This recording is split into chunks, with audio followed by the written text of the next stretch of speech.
Hello, Athens Middle School. How you doing? We're back.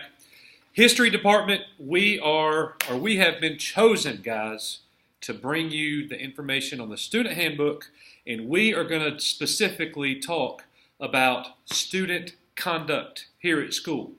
There are 14 points of emphasis that Coach Horn and I will be going over with you guys. We're going to do about 2 a day, and on Friday next week, you will have a handbook test. We expect everybody to make a 100 on that. So buckle up, pay attention. Today we're talking about alcohol and drug abuse. That's not going to happen. That's what we're going to talk about. And then we're going to talk about anti-harassment policy. Harassment. No harassment. Some of y'all don't know what that is. No bullies. No bullies. That's right. Man, you so bald-headed. Man, but I look good at it. And why are you picking on me? You bullying me. No, there's only one bully in this school. I'm just telling the truth. That's right. And it's not this guy. And it's not me. It's not you. But here we go. Let's go into particulars of how the handbook is actually written.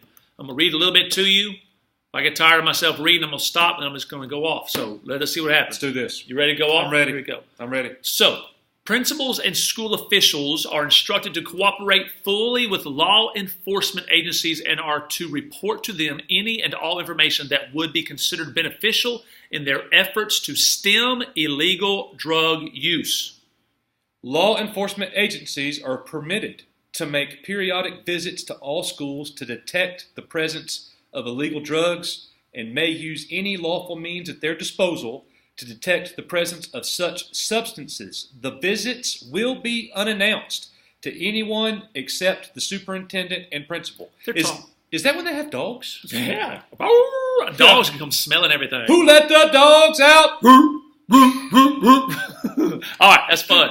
Yeah, we have a little fun with this. Let's keep it light. All right, here we go. So the board may withdraw the privilege of attending public school from those students who have been found to violate board policy and or law regarding illegal substances brought before them. They'll kick you out. Before the students can return to school, they must produce a negative urinalysis test. The urinalysis test must be conducted by a school board approved agency and funded by the parent or guardian. It means you got to pay for it to get back in school. That's called, in the country or in Hartselle, they call that a P test.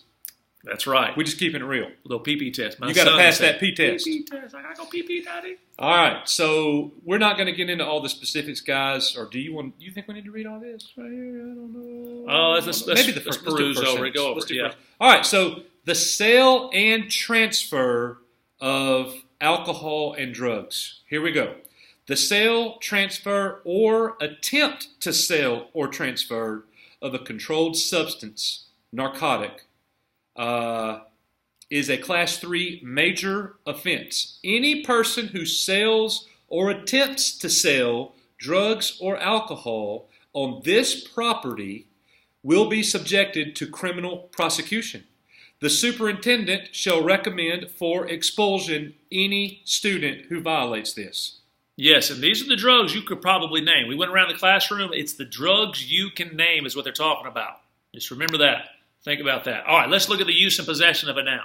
All right, the use and possession of controlled substances. It's all those drugs, those narcotics and different things that are out there, hallucinogens, barbiturates, marijuana, opiates, all right, are a Class 3 major offense. Any person who uses or possesses or attempts to use and possess any of these drugs we're talking about, all right, they are subject to criminal prosecution. The superintendent may recommend to expel you from the system if you are involved with these drugs in any way. That's what it says. Stay away. Don't do the drugs. Yeah, and it basically, guys, it finishes by saying that students will not even be allowed to appear on school campus at any time or any school event if you are in violation of either one of these. That's right. So you're basically out. Look, we're making a little bit of fun of this, but not really. We can be a lot more fun. This is serious stuff. This is. Stay away from the drugs. There's a lot of it out there. Stay away from it in any way, form, or fashion. All right, Coach Horn, we're going to move on to the anti-harassment policy. We're doing good. We're doing good. All right. This, pay attention to. You may not realize you're doing it, and you are. Pay attention to this. Anti-harassment policy. Yes, sir. You or me? Me. All right. No student shall engage in or be subjected to harassment, violence, threats of violence, or intimidation by another student that is based on any of the specific characteristics that have been identified by the board in the policy. Students who violate this policy or bullies will be subject to disciplinary sanctions. Okay, definition here. Here we go. The term harassment, as used in the policy, means a continuous pattern of intentional behavior that takes place on school property on a school bus. That is school bus. Remember that.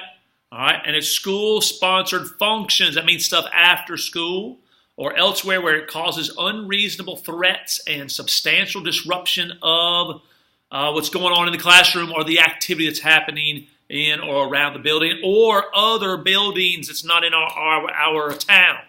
All right, so harassment can come in many forms or fashions. Where should I go from there? Let's see here. I got it. So the pattern of behavior that Coach Horn just mentioned, here are some examples, guys, that it's talking about and looking for. If you are a student who has a reasonable fear or harm that either you or your personal property is going to be damaged by another student, then you are being harassed. All right, here's the next one. You have the effect of substantially interfering with the educational performance, opportunities, and benefits of a student. If what you're doing is stopping another student from getting what they're supposed to be getting in the classroom, you might be harassing them. If you, it says, have the effect of substantially disrupting or interfering with the orderly operation, the day-to-day operation. The bell rings at 8:55, but they had to hold the bell because of something going on with a bully.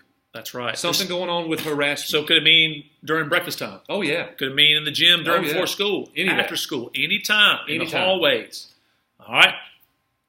All right. Next thing. You might be harassing if you have the effect of creating a hostile environment in the school, on school property, on a school bus, or at a school-sponsored function. But you're thinking, I have a right to protest. I have a right to do what I want to.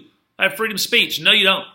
You cannot disrupt what school is all about. That's learning just because you think you have a right. You do not have a right to disrupt that.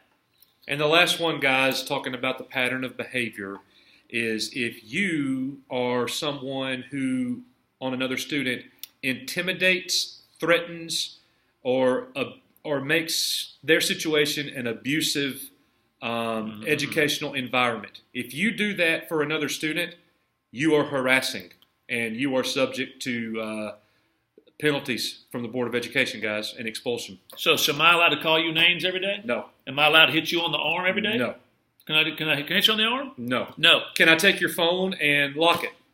Or your MacBook and break it? Can I come in and start messing with your computer while you're working? No. No. Can I record you secretly with my MacBook and make fun of you? Hey. No. Think about this. Treat others not the way you want to be treated. Some of y'all want the attention. Some of y'all like that attention where you're messing with each other. It's fun. It's cute. That's not the golden rule. It kind of is, but it really should be saying this. The platinum rule. The platinum rule is this. Treat others the way they want to be treated. Nobody wants to be harassed. Don't do it. Exactly. I couldn't agree more, Coach. Everybody should feel safe coming to school from both drugs and alcohol and harassment. Athens Middle School has no place, guys, for any of those things. None.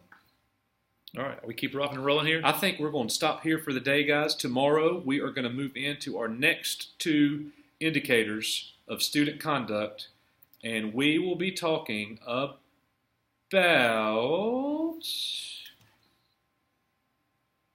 corporal punishment, detention, and dress code. The dress code is Tuesday. Yeah. Yes.